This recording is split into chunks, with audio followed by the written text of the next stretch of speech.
Assalamualaikum warahmatullahi wabarakatuh.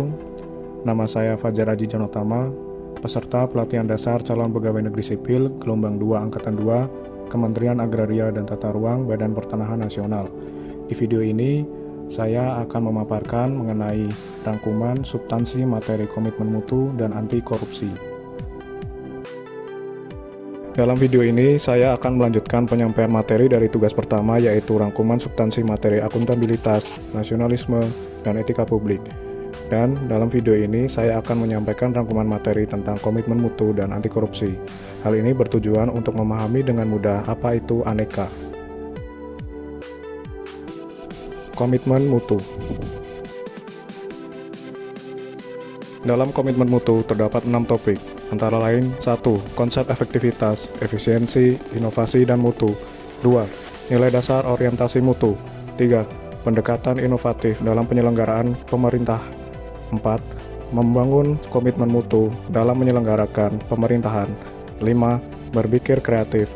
6. Membangun komitmen mutu melalui inovasi. Konsep efektivitas, efisiensi, inovasi, dan mutu. Dalam hal ini, efektivitas selalu berorientasi dengan hasil dan capaian target.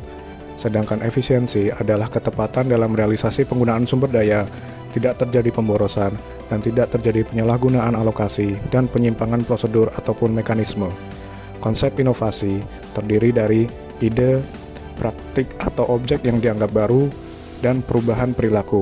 Hal ini akan menciptakan proses dan menawarkan jasa atau barang baik yang sifatnya baru, lebih baik, atau lebih murah. Lalu, apa perbedaan inovasi dan kreativitas? Perbedaan kreativitas dan inovasi. Di sini kita bisa melihat perbedaan dari keduanya. Dari segi kreativitas, terdapat ide baru yang original, hubungan-hubungan baru, melihat sudut pandang yang baru, dan kombinasi yang baru. Sedangkan dari sisi inovasi, adalah suatu kreasi, pengembangan dan implementasi suatu produk dan proses ataupun layanan baru dengan tujuan meningkatkan efisiensi, efektivitas, maupun keunggulan produk. Sekarang kita lanjut pada konsep mutu. Mutu akan diukur melalui kepuasan pelanggan, di mana mutu mencerminkan nilai keunggulan produk atau jasa yang diberikan kepada pelanggan. Kegunaan dari mutu adalah sebagai salah satu standar yang menjadi dasar untuk mengukur capaian hasil kinerja, nilai keunggulan produk atau jasa yang diberikan kepada pelanggan sesuai dengan kebutuhan dan keinginannya, dan yang terakhir adalah alat pembeda atau pembanding dengan produk atau jasa sejenis lainnya. Manajemen mutu. Manajemen mutu terpadu atau total quality management terdiri atas kegiatan perbaikan berkelanjutan yang melibatkan setiap orang dalam organisasi melalui usaha yang terintegrasi secara total untuk meningkatkan kinerja pada setiap level organisasi. Manajemen mutu harus dilaksanakan secara terintegrasi dengan melibatkan seluruh komponen organisasi untuk senantiasa melakukan perbaikan mutu agar dapat memuaskan pelanggan. Dalam manajemen mutu terpadu terdapat 5 pilar, antara lain organisasi, pemimpin, komitmen, proses, dan produk. Metode perbaikan mutu.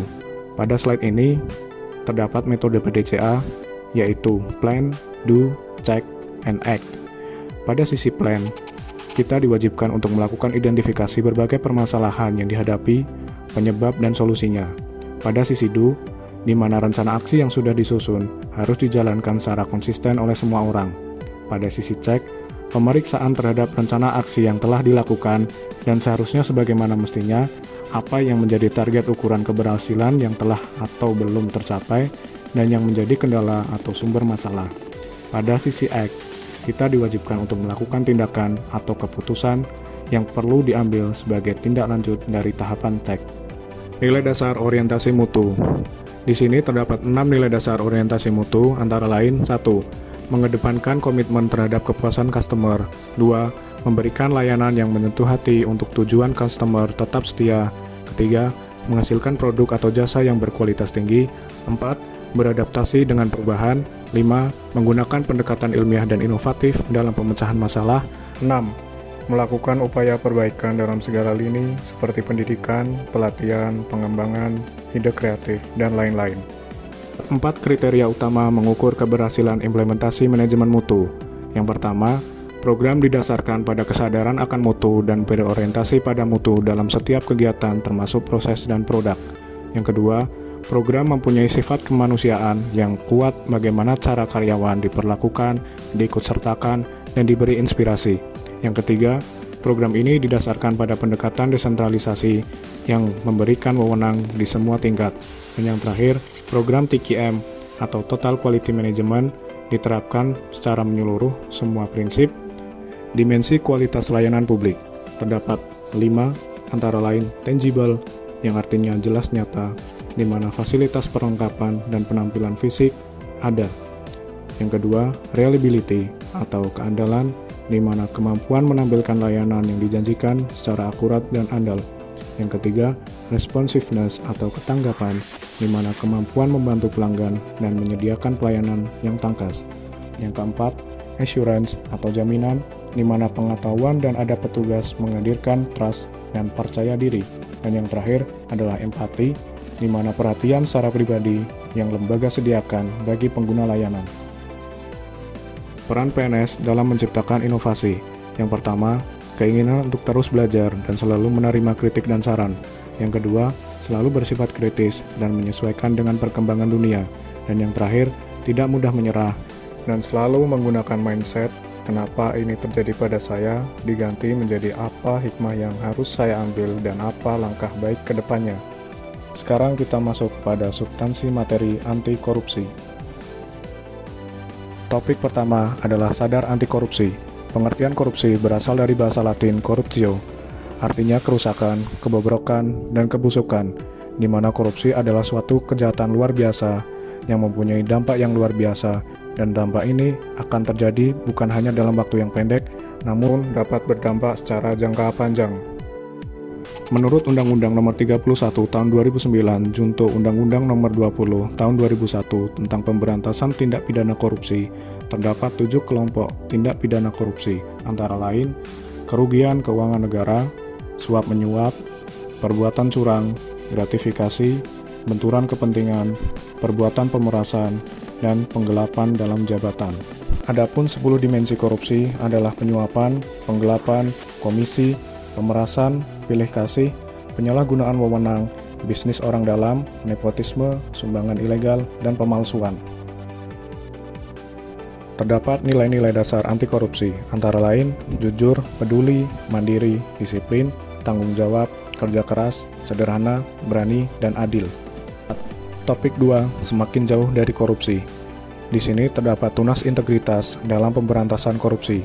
Tunas integritas diharapkan mampu menjalankan peran strategis dalam organisasi, antara lain menjadi jembatan untuk kesuksesan organisasi, memiliki peran pengawal dalam setiap tujuan agar senantiasa tercapai, membangun sistem integritas dengan cara menekan peluang hingga sekecil mungkin kemungkinan terjadi korupsi, dan yang terakhir, mempengaruhi orang lain agar memiliki kesamaan visi dan integritas.